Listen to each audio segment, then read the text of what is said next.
Hi ಎಲ್ಲರಿಗೂ ನಮಸ್ಕಾರ. ನನ್ನ ಕನಸು ಚಾನಲ್ಗೆ ಸ್ವಾಗತ. ನಾನಿವತ್ತು ಅಯ್ಯಂಗಾರ್ ಪುಳಿಯೋಗರೆ ಪೌಡ್ರಿಂದ ಸ್ವಲ್ಪ ಡಿಫ್ರೆಂಟಾಗಿ ಅಯ್ಯಂಗಾರ್ ಪುಳಿಯೋಗರೆನ ಮಾಡ್ತಿದ್ದೀನಿ. ಬನ್ನಿ ಫ್ರೆಂಡ್ಸ್, ಹೇಗೆ ಮಾಡೋದು ಅಂತೇಳಿ ನೋಡೋಣ. ಫಸ್ಟ್ ನಾವಿಲ್ಲಿ ಕಡಲೆ ಬೀಜಗಳನ್ನ ಫಸ್ಟ್ ಹುರಿದುಕೊಳ್ಳೋಣ. ಇಲ್ಲಿ ನಾನು 2 ರಿಂದ 3 ನಿಮಿಷಗಳ ಕಾಲ ಮಾಮೂಲಿ ಆಯಿಲ್ ಹಾಕಿಲ್ಲ, ಹಾಗೆ ಹುರಿದುಕೊಳ್ತಿದ್ದೀನಿ. ಚೆನ್ನಾಗಿ 2 ರಿಂದ 3 ನಿಮಿಷಗಳ ಕಾಲ ಹುರಿದುಕೊಳ್ಳೋಣ. ಈಗ ಕಡಲೆ ಬೀಜಗಳನ್ನು ಹುರಿದುಕೊಂಡಾಗಿದೆ.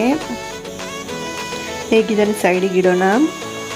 ನಂತರ ಅದೇ ಬಾಣಲೆಗೆ ಒಂದು 3 ರಿಂದ 4 ಟೇಬಲ್ ಸ್ಪೂನ್ ಆಗೋಷ್ಟು ಆಯಿಲ್ ಹಾಕ್ಕೊಳ್ತಿದ್ದೀನಿ. ಆಯಿಲ್ ಬಿಸಿ ಆದ ನಂತರ ಇದಕ್ಕೊಂದು ಅರ್ಧ ಸ್ಪೂನ್ ಸಾಸಿವೆ, ಅರ್ಧ ಸ್ಪೂನ್ ಜೀರಿಗೆ ಹಾಗೂ ಚಿಟಿಕೆಯಷ್ಟು ಕಡಲೆಬೇಳೆ, ಚಿಟಿಕೆಯಷ್ಟು ಉದ್ದಿನಬೇಳೆ.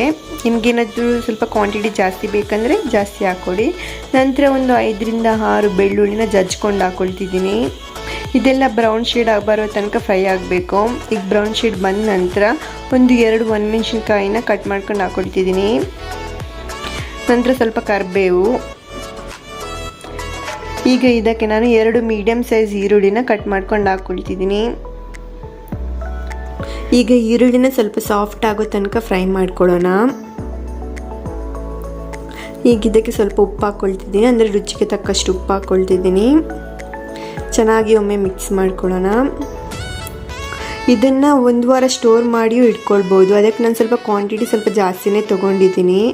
ಈಗ ನೋಡಿ, ಈರುಳ್ಳಿ ಚೆನ್ನಾಗಿ ಫ್ರೈ ಆಗಿದೆ.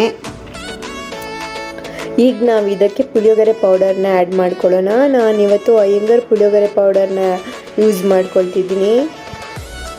ಇಲ್ಲಿ ನಾನು 3 ಪ್ಯಾಕೆಟ್ ಅಯ್ಯಂಗಾರ್ ಪುಳಿಯೋಗರೆ ಪೌಡರ್ನ ತೊಗೊಂಡಿದ್ದೀನಿ. ಇದನ್ನು ಹಾಕ್ಕೊಳ್ಳೋಣ. ಹಾಕೊಂಡೊಮ್ಮೆ ಚೆನ್ನಾಗಿ ಮಿಕ್ಸ್ ಮಾಡ್ಕೊಳ್ಳೋಣ. ಮಿಕ್ಸ್ ಮಾಡಿಕೊಂಡ ನಂತರ ನಾವೇನು ಹುರಿದುಕೊಂಡಿದ್ವಲ್ಲ ಆ ಕಡಲೆ ಬೀಜಗಳನ್ನು ಅದನ್ನು ಹಾಕ್ಕೊಳ್ತಿದ್ದೀನಿ.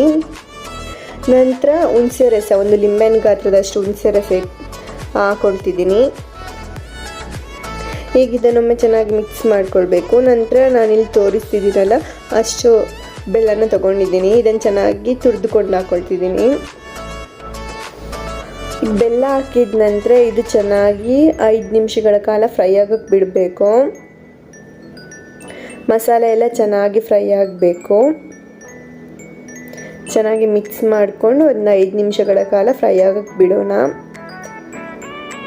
ಈಗ ಮಸಾಲೆನೂ ರೆಡಿಯಾಗಿದೆ. ನೋಡ್ತಿದ್ರಲ್ಲ ಸೈಡಲ್ಲಿ ಯಾವ ರೀತಿಯನ್ನೇ ಬಿಟ್ಟಿದೆ ಅಂದ್ಬಿಟ್ಟು ಚೆನ್ನಾಗಿ ಬಂದಿದೆ. ಟೇಸ್ಟು ಹಾಗೆ ಚೆನ್ನಾಗಿರುತ್ತೆ. ಈಗ ಸ್ವಲ್ಪ ಇಲ್ಲಿ ರೈಸ್ ತೊಗೊಂಡಿದ್ದೀನಿ.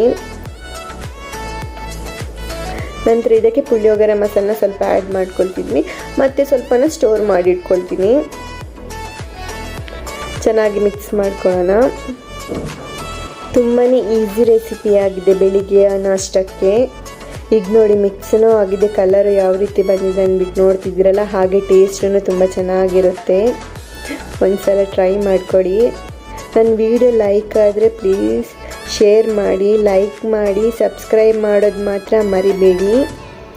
ಮುಂದಿನ ಹೊಸ ವಿಡಿಯೋದೊಂದಿಗೆ ನೆಕ್ಸ್ಟ್ ವಿಡಿಯೋದಲ್ಲಿ ಸಿಗೋಣ. ಧನ್ಯವಾದಗಳು.